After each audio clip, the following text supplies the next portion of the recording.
Well, that kind of gets me to, I wanted to talk a little bit about an email we got from Atheist not that long ago. And Tracy actually had a pretty lengthy conversation with her. Don't want to give her name out on air, so I'll just call her M. Okay, M wrote to us with, I forget how many different forms of proof of God's existence, including Bible codes. And so she was using the, you remember this email exchange. But I saw the very long post Tracy put on the Atheist Experience. Yeah, Tracy had an excellent post. Well, this same individual sent us an email. It turns out she's also an anti-vaxxer. So, in case you didn't know, the H1N1 flu vaccine is an evil plot by the Obama administration to poison your mind and, I guess, make you vote Democrat or something like that. I don't know. Wow, they can do that now? I know. It's like, wow. Cool. You know? But anyway, so she brought up this one case that's been, it hasn't even actually made it into the mainstream press, but it's a case of this woman named Desiree Jennings, and I can put her name out there because it's already out there. And supposedly she developed this neurological condition called dystonia as a result of a flu shot. And that's what the claim is. And so the thing I can tell you about that, I'm not an expert in dystonia or anything like that, but what I can tell you is, having looked this up, if she got that from a flu shot, she would be the only one. That has never been documented in any other case as a side effect of a flu shot.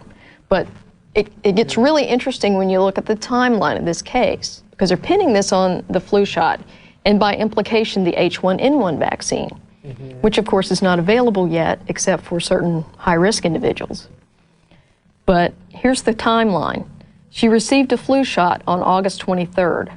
Okay, the only flu vaccine that was available on August 23rd of this year was the seasonal flu vaccine. So she didn't get the H1N1 flu. About 10 days later, on or about September 2nd, she developed the flu. Now, it's too early in the northern hemisphere, or the northern, I guess the northern hemisphere for seasonal flu. So the circulating strain of flu in this area right now is H1N1. So she got a seasonal flu vaccine, and 10 days later she developed the flu, which was H1N1, the thing she was not vaccinated for. Okay. So the anti-vaxxers are saying, see, it doesn't work. Well, she wasn't vaccinated for that strain. So in other words, they said they would immunize her, and yet she was not immune to all diseases. Exactly. Clearly that thing does not work as advertised. And so then she returned to work on September 8th, so about 6 days after she first came down with the flu, which is about right. If you look at what people are saying about H1N1, that's about the course of the disease. So she went back to work. She was still extremely fatigued. Again, still, a common symptom of the flu. She passed out at work, so she left work, passed out again at home. Later, she went to an urgent care clinic where, according to the report, she had convulsions.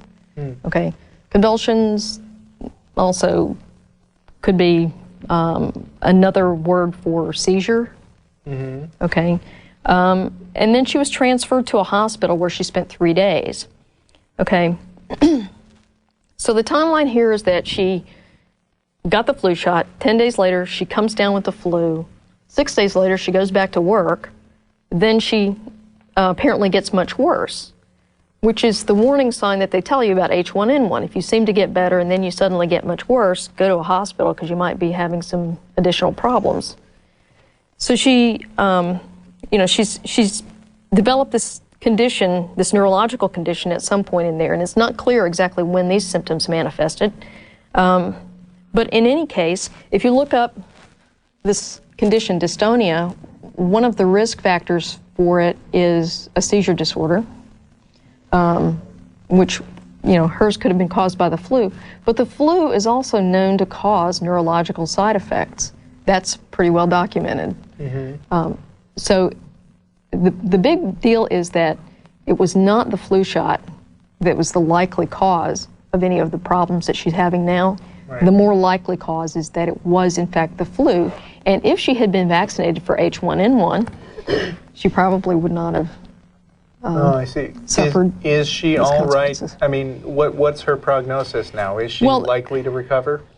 She's her condition right now is it's still pretty early in there, so it's not really possible to know with any certainty what her condition's going to be like, a year from now or even 6 months from now. There's not any real cure, and so most of the treatment for this is aimed at symptomatic treatment and improving, people's ability to function. Right. Well, I mean, this is a pretty typical reasoning error, which is that people in general are not good at calculating odds. Right. And so you hear about one big high-profile story, and of course, single big high-profile stories are all over the place now because we got international cable news and the internet. Yeah.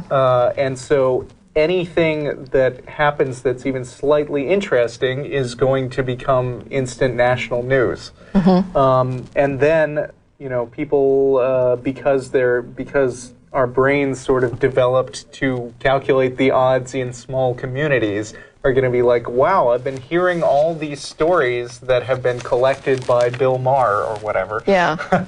Yeah. About people who got the flu shot and then got sick. When in reality what's going on is lots of people get flu shots, lots of people get sick. There's an intersection between those two.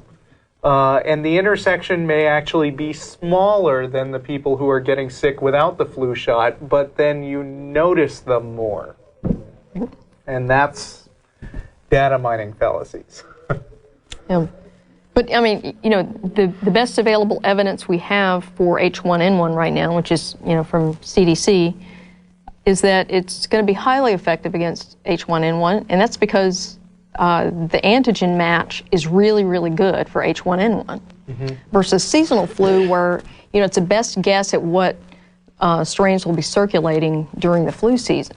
So overall estimates is that it comes in at about 80% effective at preventing flu, and that varies from, somewhere in the 50% range up to over 90%, depending on the year and how good they get the antigen match. But H1N1 is going to be pretty good because it is a good match. So anyway, that was our anti-vax emailer, and it was interesting. I had a conversation in the chat room a couple of weeks ago with a guy who was saying he wasn't going to get the flu shot because I forget what his reasoning was, but essentially he was refusing the flu shot, and not because he can't take the flu shot, but just because of some other reason. So I actually called him a parasite, and I stand by that, by the way. Because for every person who can take the flu shot and who does not take the flu shot, you become a potential vector to transmit the disease to someone else.